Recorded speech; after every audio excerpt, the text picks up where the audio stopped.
All right, so to start, go ahead and grab your preferred yarn for this project. I will be using a worsted weight yarn just so that you can see what I'm doing.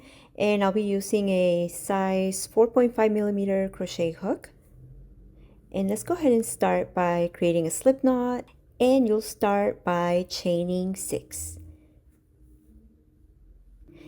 And now you're going to join your work by creating a slip knot and joining the 6th chain and the 1st chain.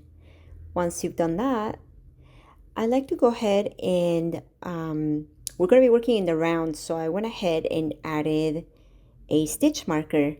From there, make sure you chain 1 because that's going to count as your first single crochet, and then you're going to single crochet into the ring 11 times.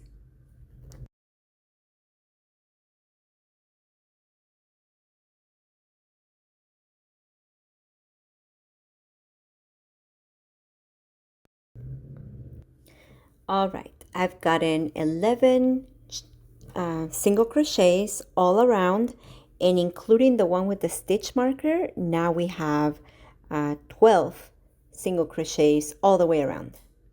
So I'm going to go ahead and join my work now with a slip stitch.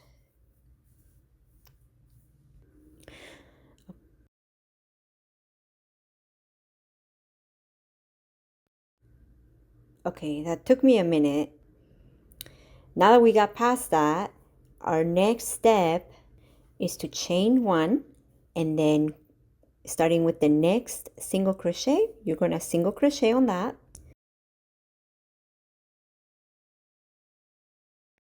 Then you're going to chain 2,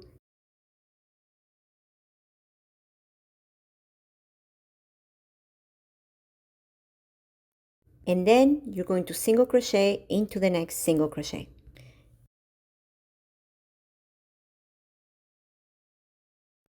Single crochet again, chain 2 again, single crochet,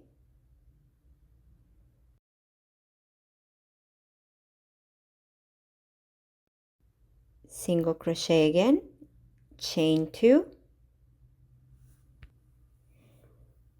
and then single crochet after you chain 2. And you're going to keep doing this pattern all the way around until you end up with 6 gaps all the way around.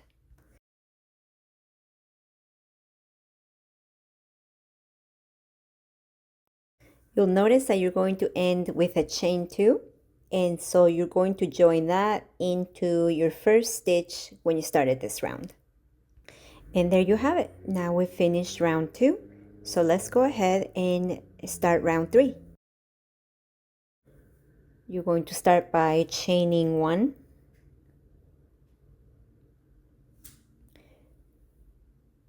you're going to single crochet into the next single crochet, or that first single crochet that starts from your chain 1.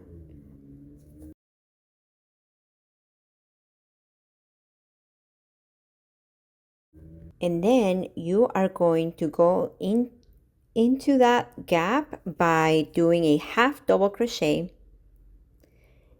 Then you will do a double crochet.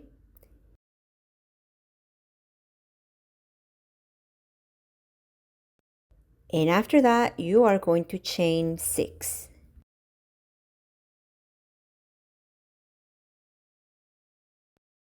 There it is. And now you're going to join that 6th chain with the first one you created.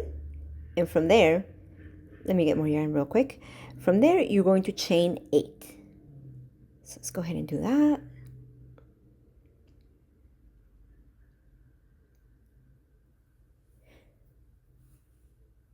And now that we've chained 8, we're going to join that 8th one with the first one. Just like this. Just join it with a slip stitch. And then one more time, we're going to chain 6.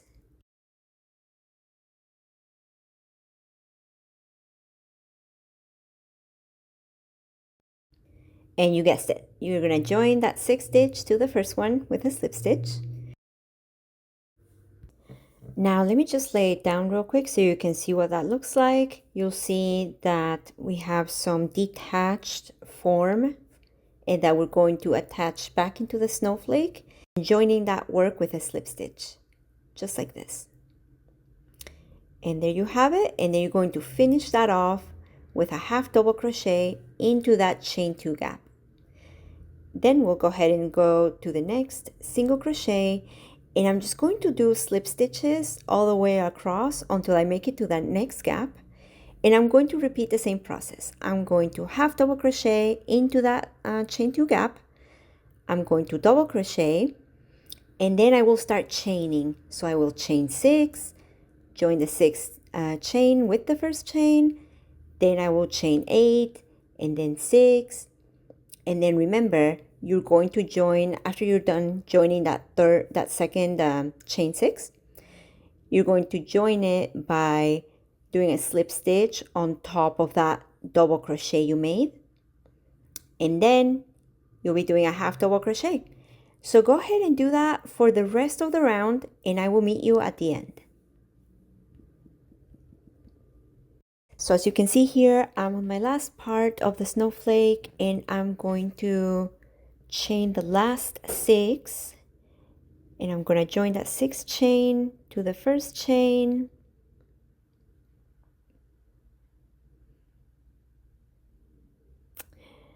This yarn doesn't like me, I swear, but we persist. And then I'm going to join it on top of the double crochet. I'm going to do a half double crochet into that gap, and I'm going to go ahead and just slip stitch back into the project.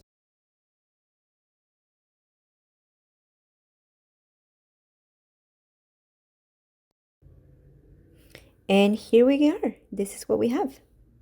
And you're probably wondering, what's going on here? Why does it look like that? I was wondering the same thing. Why does it look like this? But you know, that's how it goes when you crochet. So it's not gonna quite come out the way you expected it once it's fresh off the hook. So, but as you can see from the others that I had created before, they take shape. We just have to block them. You can block them with water and soap. If you want to make them stiff, you could use cornstarch, but I opted for water and glue, and that was good enough. Let me give you a quick demonstration so you can see what I'm talking about, because blocking it can really make a difference specifically for this snowflake design. At this point, the snowflake that we just made is wet with water, soap, and I'm using my pins to pin it to the mat board. And I'm going in the direction that I've heard you could go is clockwise, but I decided to go top bottom, top left, bottom right, and just go in that pattern, opposite ends, so that I can get a better idea of what the shape will look like.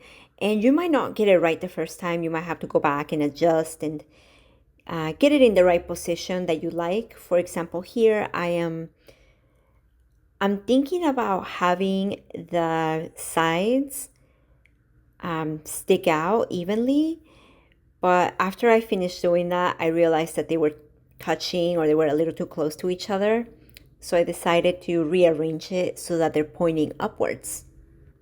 So the design might look slightly different when you're blocking, depending on the yarn that you're using, as far as the material goes, and also the size of it. And after that, I just leave it to dry for about 24 hours, especially because this is a cotton. I did extract some of the water, but still, it can be a little slow. And here we are, 24 hours later. I took it off the mat. It looked really good. And I decided to turn it into a keepsake ornament for Christmas of 2025. So I went ahead and added some golden beads that I had and also some number beads. And it turned out really good.